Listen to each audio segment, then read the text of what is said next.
I never thought I'd be the one telling this story, but here I am, sitting in my old childhood bedroom in this quiet lumber town that the rest of the world forgot about decades ago. My hands are shaking as I type this, the wooden floorboards creaking under my chair, like they always did when I was a kid trying to sneak out at night. Outside my window, the trees loom just beyond the edge of town, their branches reaching out like fingers in the dark. And that rhyme, God, that damn rhyme is echoing in my head again. Come play in the forest of three, you with I, and I with thee. It starts so innocently, doesn't it? Just a silly children's song. But if you've lived here as long as I have, you know better. You know that the forest of three doesn't just take children. It takes pieces of everyone who stays. And tonight, with another child missing, I can't stay silent anymore. My name is Elias Crow, and I've lived on the edge of this forest my entire life. 42 years now. I remember the first disappearance like it was yesterday, even though I was just a boy myself.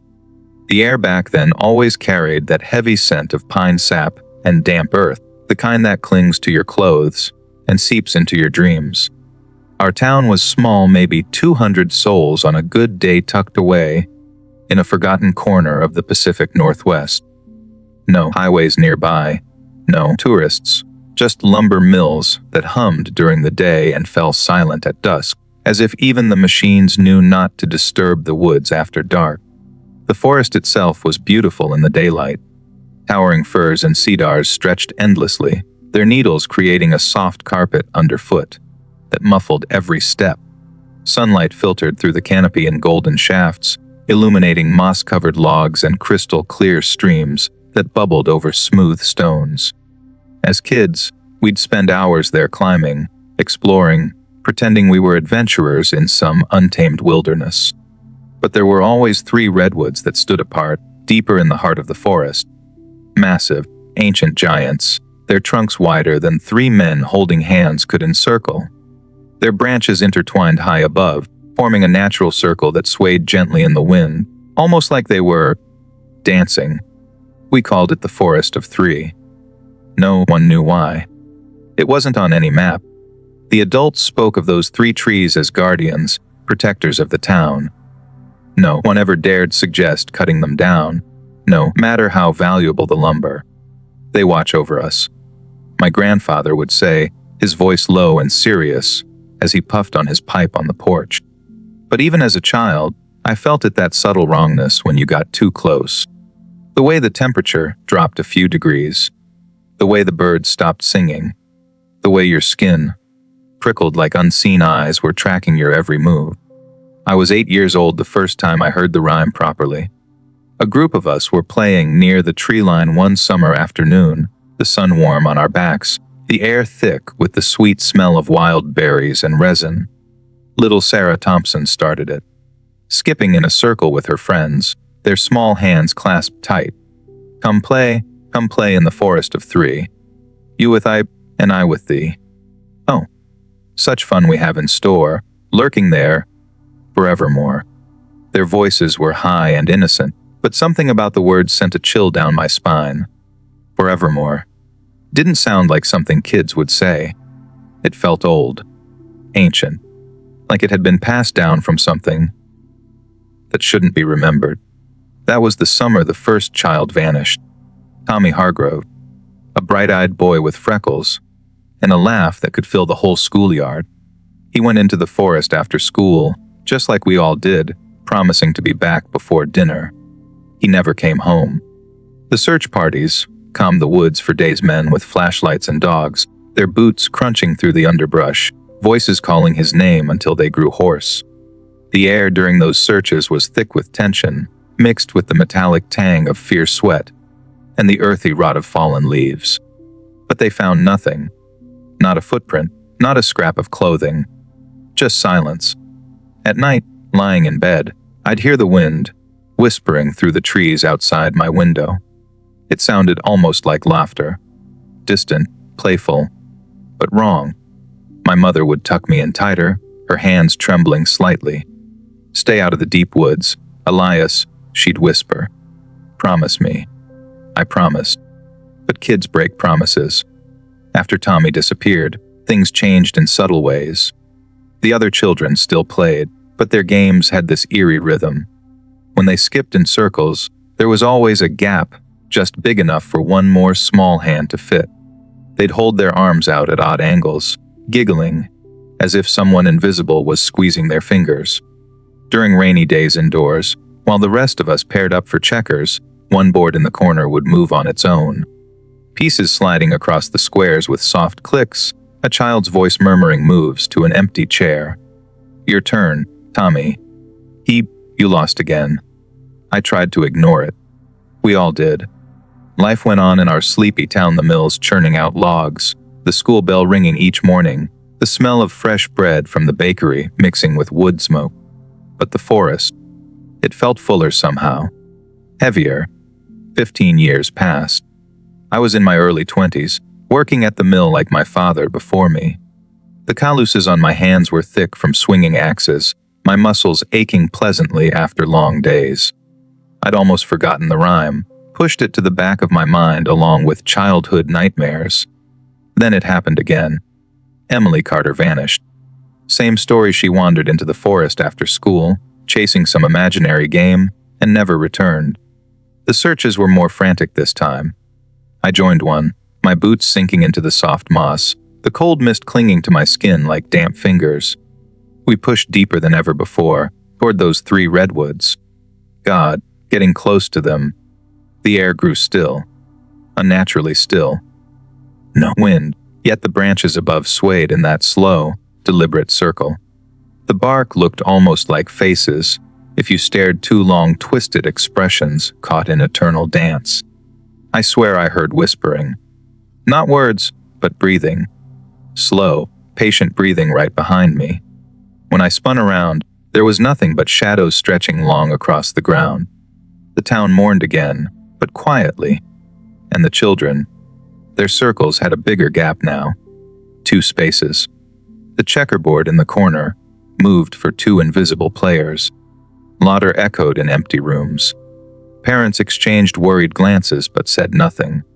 What could they say? The forest provided for us. The lumber fed our families. Leaving wasn't an option. Most of us had deep roots here, generations buried in the small cemetery on the hill.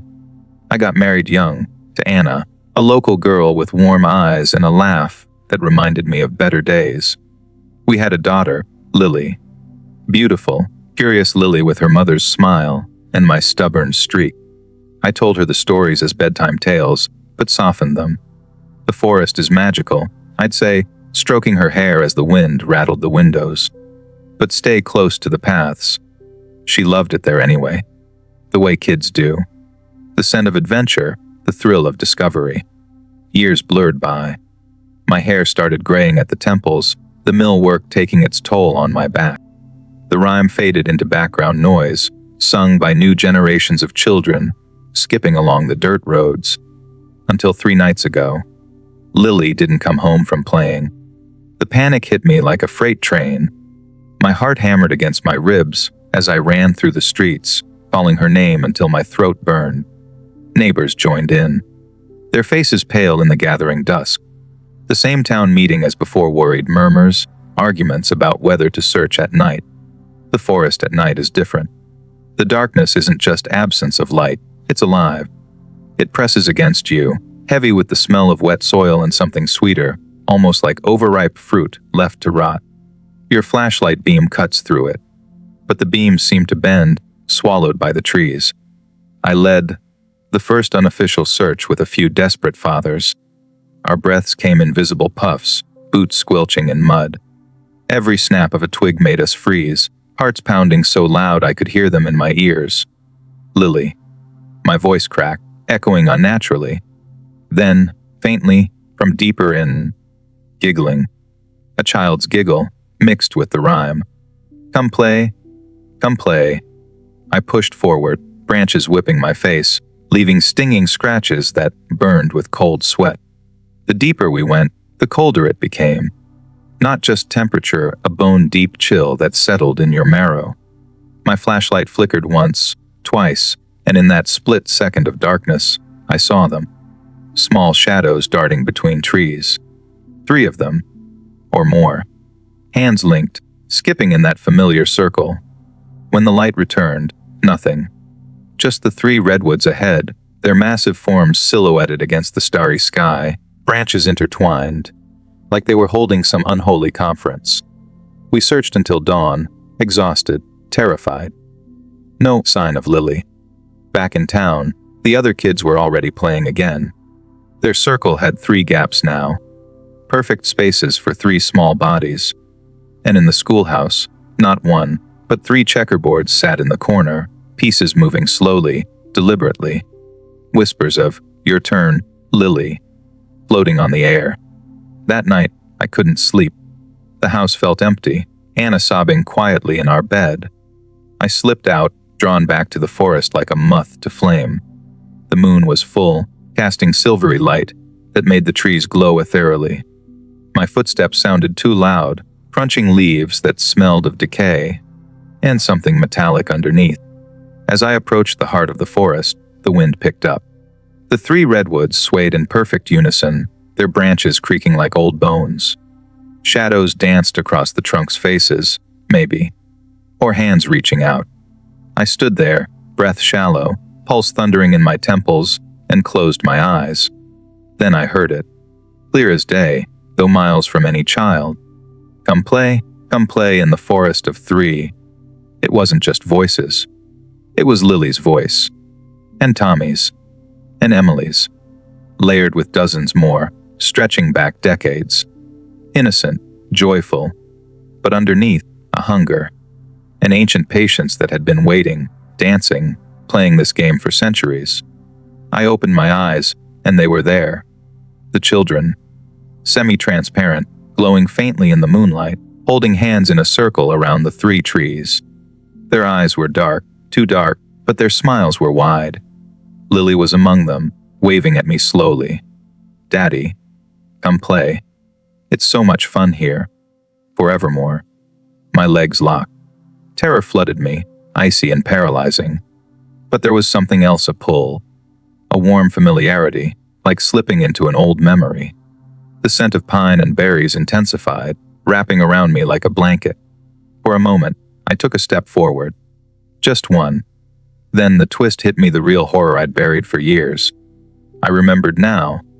When I was 8, after Tommy vanished, I had played with him too. In the corner with that lonely checkerboard. His invisible hand guiding my moves. His giggle in my ear at night. I had almost joined the circle once, deep in the woods, before my father dragged me back, screaming. The forest doesn't just take children. It takes those who remember. Those who listened to the rhyme and felt the call. And now, with Lily gone, the gaps in the children's games. They include spaces for adults too. For me, I ran. Branches tore at my clothes, roots seemed to rise up to trip me, the laughter chasing me all the way to the tree line. My lungs burned, legs screaming, but I made it home. Anna was waiting, eyes hollow. "They took her," I whispered, collapsing. But she just looked at me with that same distant expression the other parents had over the years. "It's the forest, Elias. It always takes what it needs." Last night, I went back one more time. I had to. The town was quiet, too quiet. No search party this morning, people were already accepting it, moving on with that eerie normalcy. As I stood before the 3 redwoods again, the wind howled and the trees danced. But this time, I saw more. Dozens of figures now, adults and children, woven into the circle. My grandfather, old neighbors, all smiling that same vacant, eternal smile. And in the center, waiting with arms outstretched, Lily. And beside her, a space just my size. The rhyme swelled, not just in my ears but inside my chest, vibrating through my bones. Come play. Come play. I feel it now, as I write this.